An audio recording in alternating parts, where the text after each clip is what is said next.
The Tobii Eye Tracker 5 offers head tracking and eye tracking smoothly and reliably with nothing attached to your head. There are a bunch of sliders in the setup you're going to want to get right to make the most of this clever piece of kit in Microsoft Flight Simulator 2024. The Tobii is fabulous for low-level visual flight, so imagine my confusion when I watch other YouTubers who switch the eye tracking off. Why? I guess maybe they're just flying airliners and they just want to have their head tracking for taxiing around international airports. I don't know. For me, I'll try to make the most of this device, and I want to take you through what's working for me in demanding helicopter flying. Now, I've already done a full review of the Tobii, and there's a link to it right now. That video was sponsored. Tobii sent me a unit to try out, and there were no restrictions on what I could say, and I will continue to tell it like I see it. I'll mark this video as sponsored as well, and just mention that the Tobii summer promotion continues until 14th of July 2025. There's a link in the video description that gets you a 15% discount, and which might send some affiliate earnings my way. No pressure though, you don't need to take that route if you don't want to. The most important thing to me is to hook more people into exciting flying like this and to make it a satisfying, not a frustrating experience. So let's fly. And I haven't done much oil rig flying for a while, so here's a chance to do some flying off the coast of California. This is the Beta 1 oil rig, so let us make this our base for this test flight. Well, I'm getting a lot of value out of the default H125 these days, aren't I? But it's a good test bed for this kind of work. Now, let me show you what I am currently doing with the settings here. So I've done quite a bit of fine tuning and a few advances over what I did when I recorded my initial review of the Tobii Eye Tracker 5. And so I guess I'll just go through these one by one. So the head versus eye tracking ratio. Now, I suppose on some level you could say this is kind of obvious what it is. 80% of the work will be done by your head at the setting, and 20% will be done by your eyes.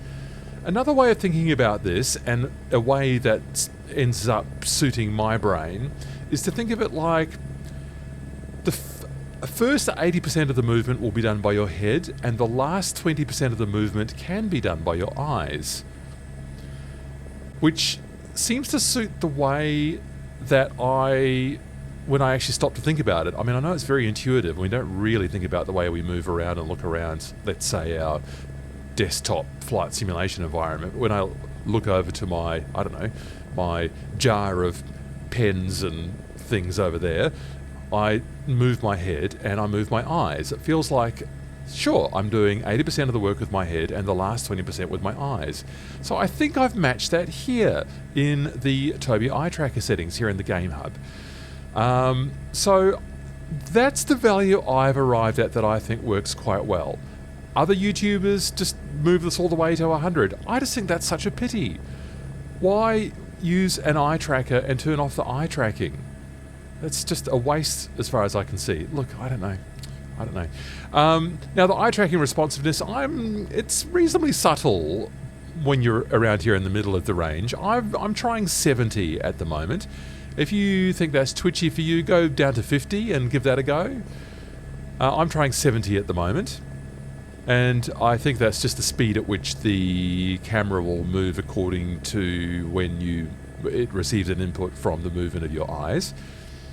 Pitch and yaw sensitivity, I've got on 140, so somewhat accelerated. Now, a bit of a criticism here that I might, or maybe more of a request than a criticism, I would like to see pitch and yaw sensitivity separated. I noticed that it seems to me that the Tobii is more sensitive, or maybe it's just the way it works with MSFS 2024. I find the yaw is very sensitive, and I find the pitch is not as sensitive as the yaw. So I wouldn't mind having these separated. But anyway, I think 140 is good. Center stabilization, I didn't quite get when I first made my review, and now I'm saying go much higher. I've just put that on 84, 85, whatever. Just go set a higher range. And that'll smooth out those jittery movements in the center of the range in the absence of a dead zone. I'm still not using that open track kind of filter. I'm just keeping this all default for the time being. So I don't want to complicate things by putting more software in between. I want to keep this simple for now. So center stabilization 85. Roll sensitivity, I've chosen 120. And head position sensitivity, that's just your left, right, forward, back, up, down movement. I want that quite sensitive. I've chosen 180. Head auto center, I still can't quite work out if that's really doing anything or not. If you think I'm wrong and that it is doing something for you, could you please tell me in the comments? I've left that off. If you think I'm wrong, you tell me and we'll talk about it in the comments, and I'd like to know what your experience is. Okay, let's fly. So I'm going to turn on the head tracking now. And let us try it with those settings. So first of all, we'll do the last one I talked about. There's the left and right. There's the up and down. And what's the other one? The forwards and back. There we go. I'm finding that good. You know, I can lean into the panel down here. That's nice. Lean into the panel, then use my eyes to do that last part. That's good. I could look up. Oh, that's not, I'm confusing things now. This is the pitch and yaw now. Well, actually, let's talk about the pitch and yaw, right? So I was saying, here's the yaw. I find that very sensitive. That's good. I like being able to snap around like that. You need that, I feel. So I'll snap. But then when I do the pitch, I feel that's less sensitive. That's why I wouldn't mind seeing those separated. But it's all right. I can deal with it because, okay, let's just deal with the overhead panel. Looking up with my head. And now the last part with my eyes. Right, I'll do that again.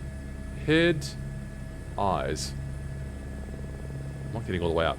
Head, eyes. That's better. I feel that it could still be more sensitive, but I'm loath to increase that pitch in your sensitivity because it already is so sensitive.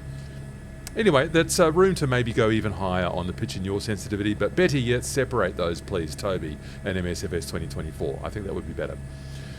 And what else can we talk about? Well, the very ratio, right? So head, and eyes. So looking over to the top of the crane, head, eyes. That's good. I'm finding this reasonably natural. I think it just seems to me silly to turn off the eyes. It really does. Okay, let's just go for a flight and just see what this feels like. And it's good to show you what it's like flying in real life, or flying in simulated real life. So there's a oil platform there in the distance as well. You can just see it through the crane. As I move left and right there, you can just see it in the distance. It's not too far to fly. Now, this probably isn't really the work for a single engine helicopter. Not very safe doing this kind of flying because I'm going to be flying backwards off the platform, and I'm going to keep it in the lower right window here. This is really more twin engine work, but I'm just keeping it simple with the H125. So let us go. I'll just get the input viewer for you. I always forget to do that, don't I? Let's get the input viewer over there. My eyes are just following it, so that's why the view just moved. And I'll just record this as well in case I want to do you a replay later. Good. Right. So we are going to go aft on the cyclic, right on the cyclic. That's our normal profile for the H125. We are going to go right on the pedal. We are going to start lifting the collective now. Lifting the collective. And that's a little bit too far aft. I'm going to be keeping my, not enough pedal, keeping my eyes there in the lower right. As well as on the, I just realised I haven't set my, that's better, set my view a bit further back. Alright, okay. Edging backwards, lifting collective, edging backwards, keeping the helipad in my lower right there so that I know I am taking off backwards. Excellent, excellent, excellent. That's what I wanted. Again, that's more of a twin engine helicopter profile, but that'll do for our purposes today. Oh, we're into the sun there, aren't we? Too bad. So, a bit of pedal in there, and we'll say goodbye to our first platform there, Beta 1, goodbye. Boarding that crane there. Pacific Ocean, how beautiful, how beautiful. Alright, let's get over to our second platform. The helipad is on this side. I'll just fast forward for this portion of the journey.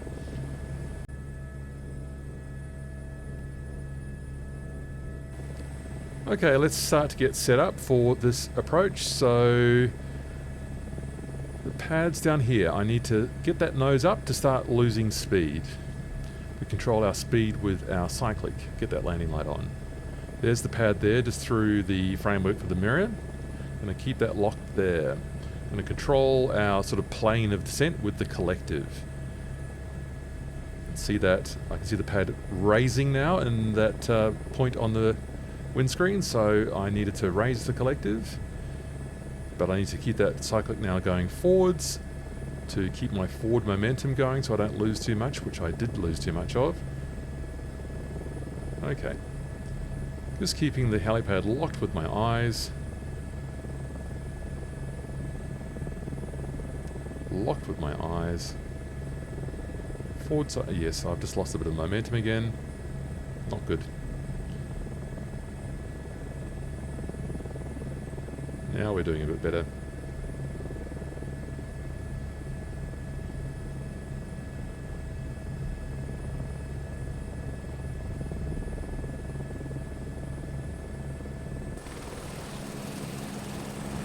Lost a bit of energy there at the end, just through inadequate forward cyclic. But I used my eyes, kept my eyes fixed on that helipad all the way through, and I'm pretty happy with the end result, despite that little bit of mucking around there with losing energy about 2 helicopter lengths short of the pad on our approach to Beta 2.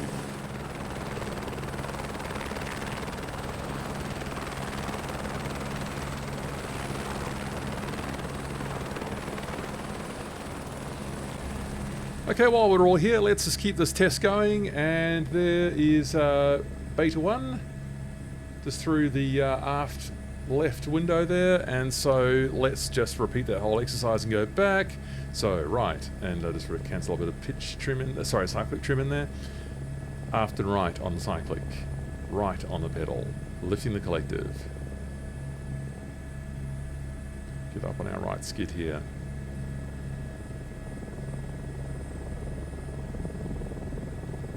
Better. Sprang up a bit too fast, but notice I'm using my eyes to keep that pad locked in there so that we took off backwards, and now pitching down, not letting that VSI fall below 0, and pitching forwards now to gain speed for our quick journey back to the first platform.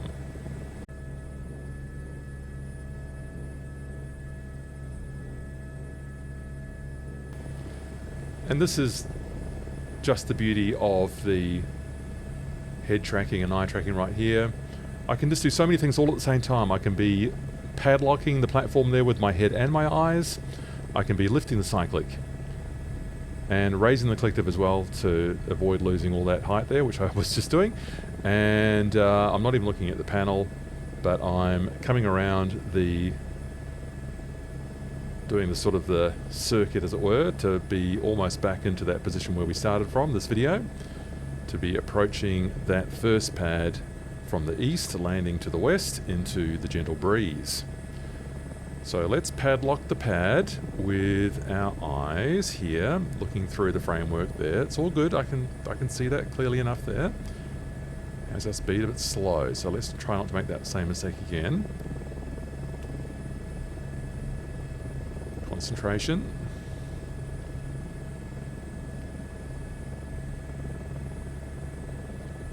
I do have the helicopter deflected off its forward progress so that I can see through the front quarter here. Better visibility.